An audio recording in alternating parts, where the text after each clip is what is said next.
Matthew Pavich of Revionics penned an op-ed in Supermarket News that explored the phenomenon that brands are faced with as a result of the pandemic and the pandemic food purchases. He correctly states that the inventory shortages, the lifestyle changes, and evolving purchasing behaviors have all contributed to changing brand loyalties during the pandemic, which have led shoppers to buy new products and to switch brand alliances.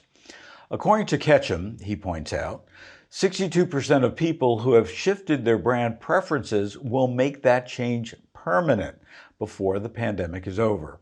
Wow. 3 out of 5 shoppers are at risk for CPG brands. That's the translation. The big question is how and if these at-risk brands will respond. McKinsey, he says, finds that value is the #1 reason that consumers are trying new brands and new places to shop. Now, I agree with all this. However, the truth is we don't know how shoppers will be buying their groceries post-pandemic, if there ever is an era of post-pandemic. Yes, we can assume that more people will continue to select their groceries online and either pick them up or have them delivered. But for me, that's about the only given.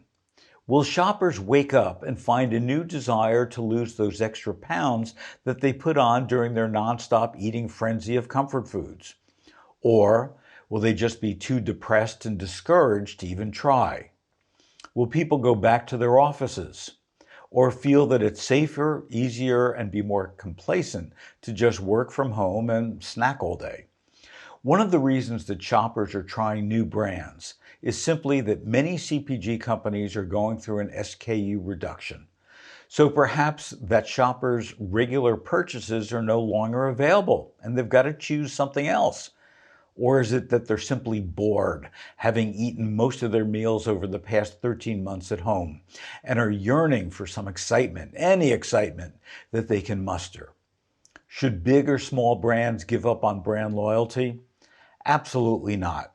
This is the time more than ever before to be innovating, to be creating more exciting foods, to be creating more exotic recipes and flavors. Now, plant-based everything has been the winner so far. We've all known that and seen that.